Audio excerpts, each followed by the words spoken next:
Assalamualaikum warahmatullahi wabarakatuh.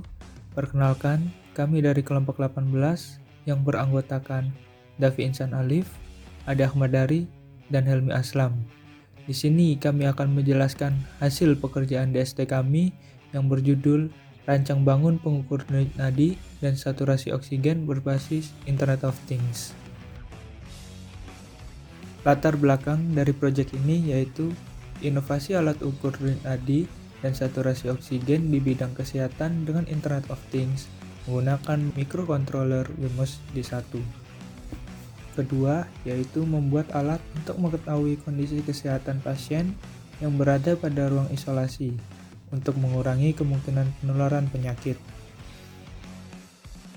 Tujuan dilakukan penelitian ini adalah untuk mengetahui apakah penambahan usia mempengaruhi pengukuran dari denyut nadi dan saturasi oksigen.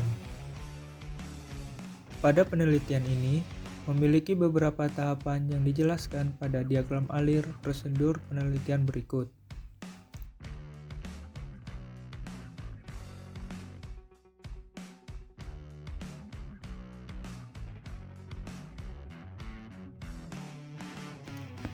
Selanjutnya, berikut adalah diagram alir prosedur perancangan alat dan prosedur pengujian.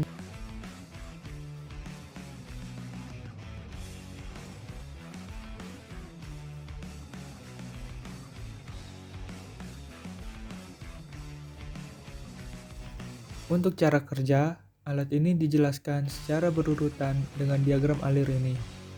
Dan nanti akan ada video bagaimana alat ini bekerja. Serta di bagian kanan terdapat diagram alir prosedur pengambilan massa. Seperti inilah hasil akhir alat ukur denyut nadi dan saturasi oksigen berbasis Internet of Things. Memiliki ukuran 12,7 x 8,5 x 5 cm dengan berat 164 gram dan tampilan pada blink yang memiliki nuansa warna hijau.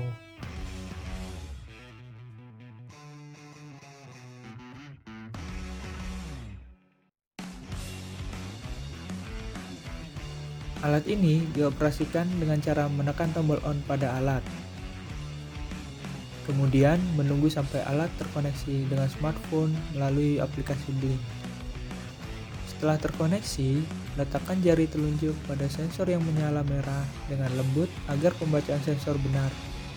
Jangan banyak bergerak saat melakukan alat ya, karena akan mempengaruhi pengukuran.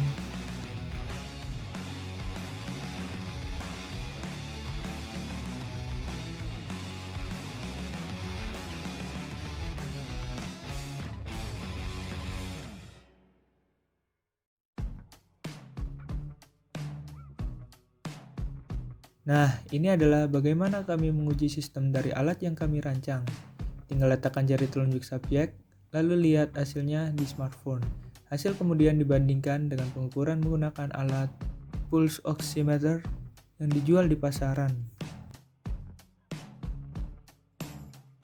Begitu pula dengan pengujian jaringan. Hal yang dibandingkan pada pengujian jaringan adalah waktu yang dibutuhkan alat untuk connect dengan Blink. Dengan menggunakan variasi sinyal H+, dan 4G. Waktu tersebut dihitung dengan menggunakan stopwatch.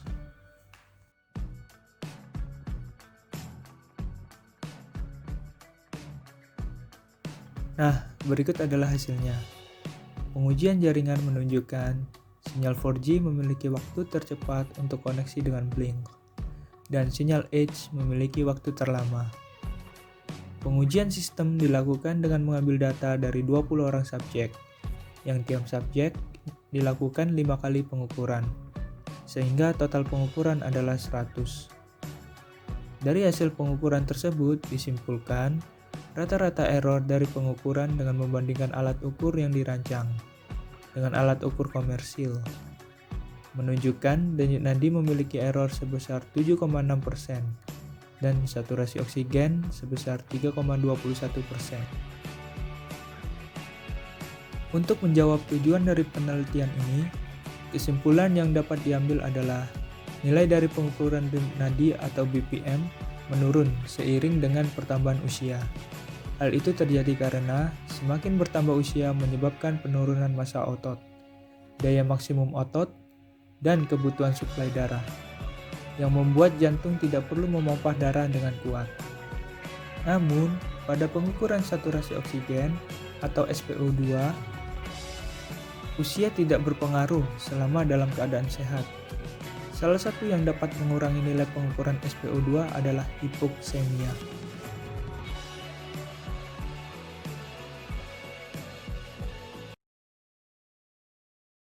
For your information, hipoksemia atau hipoksia adalah kondisi ketika kadar oksigen dalam tubuh berkurang dari batas 95-100% yang disebabkan karena kelainan jantung, gangguan fungsi paru-paru, gangguan pernapasan dan anemia. Hipoksia terjadi dengan gejala sesak napas, lemas, kulit pucat, dan kuku serta bibir tampak kebiruan dan bisa menyebabkan koma.